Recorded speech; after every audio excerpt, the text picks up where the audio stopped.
Hi, everyone. We're going to go over lesson 3.3 today, chapter 3, lesson 3.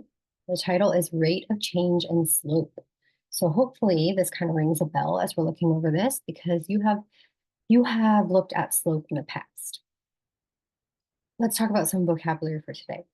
Rate of change shows the relationship between two changing quantities.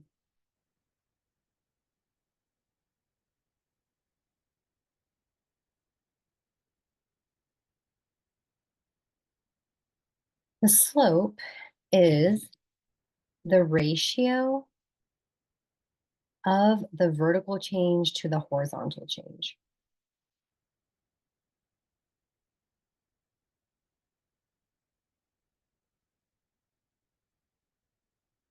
So when we're talking about this idea of rate of change, often it's used in real life examples, maybe even looking at the relationship between two quantities and how they're changing. To calculate that, so how do we calculate this? To calculate that, we are going to find the change on the dependent variable. Dependent. And I don't know if you remember which one is the dependent variable on your coordinate plane. Is it the x or the y? The change on the dependent variable over the change on the independent variable.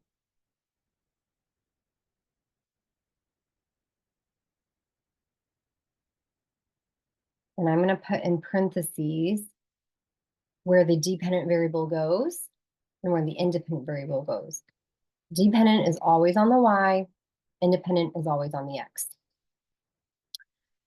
And so we can also describe this as the vertical change, because y is vertical change over the horizontal change.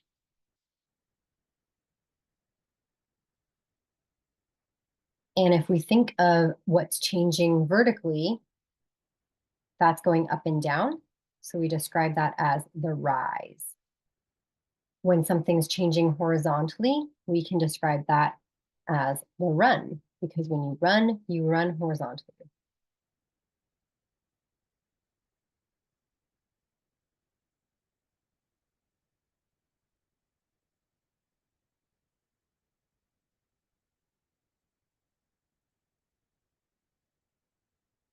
All right. Let's take a look at this problem number 1, finding the rate of change using a table. So there's times when we want to find the rate of change and all we have is just a cluster of information described in a table, no graph, and all we need to do is find the rate of change. So the easiest thing you can do is by first identifying what's your independent variable and what's your dependent variable. Now, the number of pencils is independent. You've got your pencils, that's all the information you need. The cost is dependent. The cost will change depending on how many pencils you have. So I'm going to put in parentheses, my number of pencils is my independent variable. That will go, if I'm graphing this, that information will go on my x-axis. The cost is dependent upon how many pencils you have. If I were to graph this, I would graph this on my y-axis, where every time I have an increase of a pencil, my graph will go upwards. Okay, so I can now identify two y variables or two y coordinates and find the difference between the two. So I could do 0.25 minus 1 or 1 minus 0.25. I'm going to do 1 minus 0.25 because it's going to give me a positive number. Then I'm going to identify the x value that correlates to that same y value. So when I'm looking at my points or really my information. This is one independent and dependent variable that's connected. This is one independent and dependent variable that's connected. And then I'm going to subtract 4 minus 1, and that is my 4 and 1 right here. Then I'm going to do my math. If I subtract that, that's 0.75. 4 minus 1 is 3. Now I'm going to simplify that. So just grab your calculator, plug it in. 0.75 divided by 1. No, 0.75, sorry, divided by 3 is 0.25. So this is now showing me that it's 25 cents for one pencil. This is probably something you could have figured out just by looking at the graph, right? By looking at the graph, you can see this here. This first point already tells you one pencil is 25 cents, but it's going up consistently. And so for every pencil that increases, it's 25 cents more. Okay, let's talk about finding slope on a graph. What is the slope of each line? Does it matter which 2 points you choose to find the slope? So those are 2 key questions for this section. How do we find slope? Now, slope is the same thing as rate of change. It's rise over run. So if you have the points on there already and you're able to, you can literally count from one point to the next point and see what the rise and run are. Now, with rise, if it is going upward, it has a positive. It's represented with a positive. So when it's going up, it's positive. When it's going down, you're going to use a negative to represent that. For a run, if it's going to the right, it's positive. And if the movement is going to the left, think of a number line. If you're moving towards the left on a number line, it's becoming lesser and lesser and towards the negative side. So you're going to use a negative to represent that. So these positives and negatives do matter. And when you're identifying your points, it's best to identify points that are on the corners of those boxes, because if they're inside a box or they're not like easily identified, then it's really hard to count. So you might have to actually subtract and do some work there. But here we have we're going to start from left. You can start from left to right or right to left. Doesn't really matter. It will work out. But I'm going to look at my rise. It's going up 1, 2. So it's going up 2. And I'm going to just put that on my little picture here. Up, positive 2. And then it's going to the right 3. So from here for, let's see, I can count 1, 2. 1, 2, 3. I think it's, or it's kind of hard to tell, but the 1 and then the 4. So it is going over 3. 1, 2, 3. It's hard to tell on this. And it's going to the right, so I'm going to say positive 3.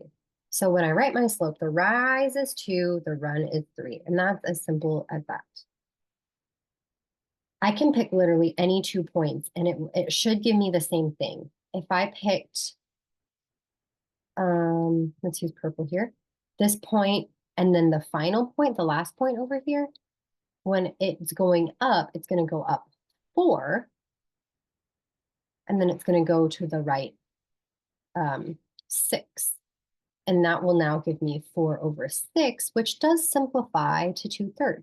So in the end, your slope will work out no matter which 2 points you pick.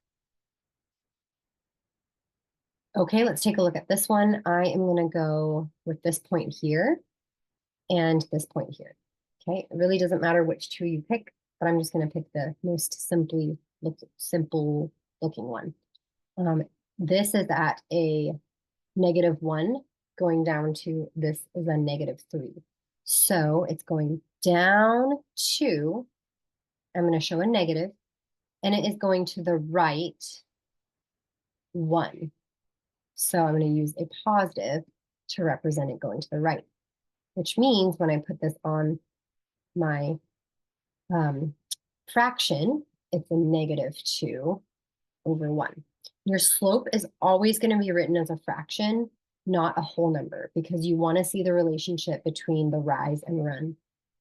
So you never want to leave, even if it's like -2/1, you're not going to write the slope as -2, you're going to write it as -2/1. So the slope formula, like we said, is rise over run, which is basically what we're looking at is the change in the y over the change of x. So it's your 2 points subtracting each other. And it's the same thing as your vertical change over your horizontal change, like we mentioned above. And so rate of change is just another way of describing slope. Those two are kind of interchangeable ideas. They're kind of the same thing. But we're going to really deal with slope on our graphs. And so we're going to use this equation a lot. Rise over run, which is y2 minus y1 over x2 minus x1. So let's look at some examples. What is this x1? What's this y1? What does this mean? So problem 3, finding the slope using points. What is the slope of the line through 1, 3, and 4, -1? Plot the points and draw a line through them. Does the slope of the line look like what you expected it to? Explain. So if I am given 2 points, I often like to describe my points by labeling what my x and y are. And so this is my first point. I'm going to label this as x1 and y1 because it's point number 1. And it's the first x, the x on point 1 and the y on point 1. This is the second point, so I'm going to label this as x2 and y2. Labeling this helps so much when you're working this out in your equation. Now I'm going to refer back to my equation, which is y2 minus y1. So I'm going to do -1 minus 3 over x2, which is 4, minus 1. And then I'm going to work the math out. This will become a -4 over 3.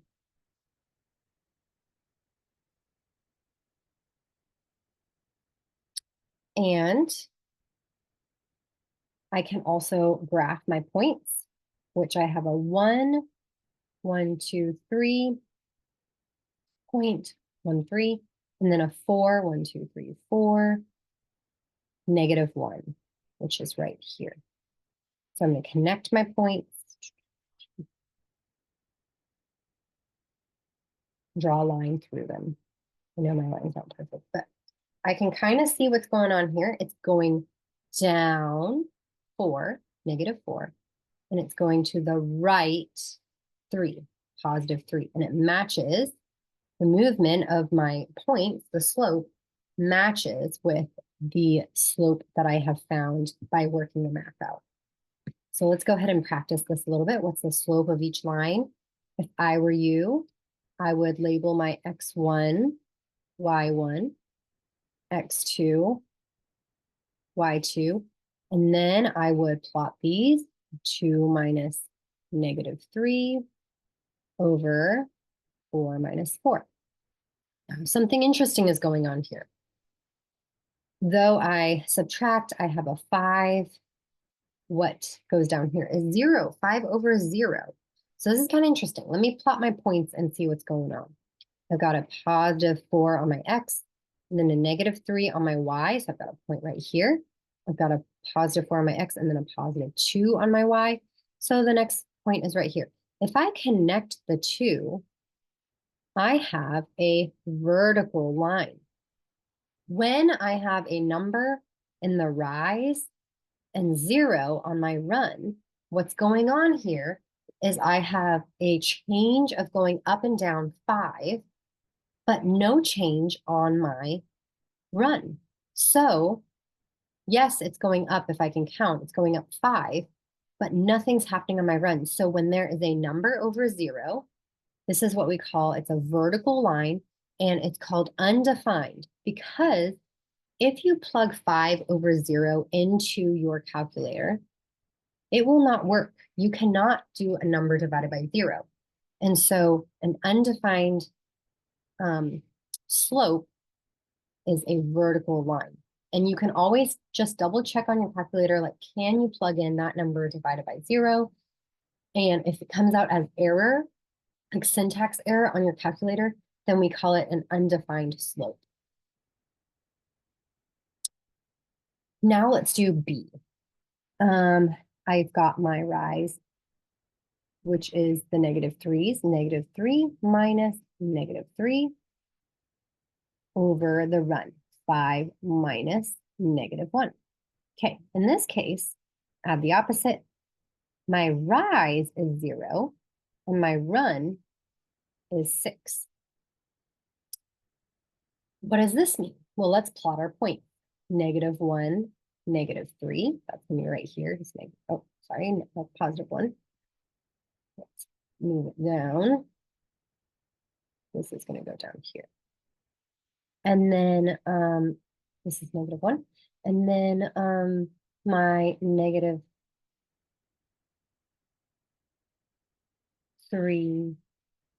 oh, I don't know wrong spot. -3, -3, where does this go? -3, -1, so it's right there. I can plot this in the right spot. And then we have -3, +5, so it's going to be right here. And I'm going to connect the two. And what kind of line do you see? Hopefully you see a horizontal line.